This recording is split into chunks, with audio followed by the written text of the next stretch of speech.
É aterrorizante, né, a gente pensar no que está acontecendo, porque, assim, o Josias falou, né, insensatez, uma mistura de insensatez com arrogância, e eu colocaria outros valores aí, é uma mistura também de certeza de impunidade com burrice, né, porque você vai ver como foi feito, assim, de qualquer jeito, entraram num sistema público de saúde, adulteraram documentos, o que que isso diz, de crianças, como você disse, o que que isso fala sobre a maneira como essas pessoas enxergam a vida em sociedade? A gente está falando da maior pandemia das nossas vidas, né? A gente está falando de um período das nossas vidas que a gente ainda nem conseguiu elaborar. A gente nem sabe que marcas isso deixou na gente. Só no Brasil, 700 mil mortos. O Brasil tem proporcionalmente um número de mortos que é assustador em relação a outros países, né? Se você falar de quantidade de pessoas, de habitantes, com números de mortos. Isso mostra que a pandemia aqui foi pessimamente administrada.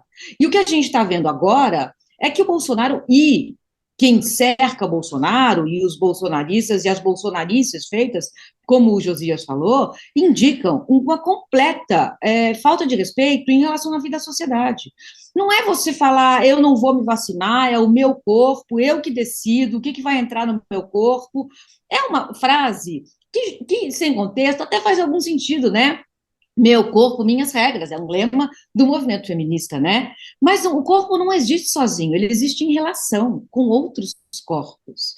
Se o chinês do outro lado do mundo comeu uma carne crua e a nossa vida foi afetada, e a vida das nossas filhas e dos nossos filhos foram afetadas, ninguém existe sozinho. Não existe saúde privada. O único conceito de saúde possível é a saúde pública.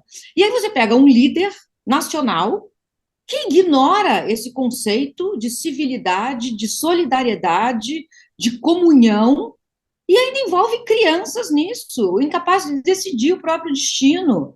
Então, é tudo assombroso, aterrorizante. A gente entra numa dimensão, Fabiola, Thales e Josias, assim, fiquei pensando sobre isso ontem. A gente já viu muitos horrores no Brasil, né? Esse é um país construído sobre uma história de genocídios, extermínios. Até hoje a gente vê isso.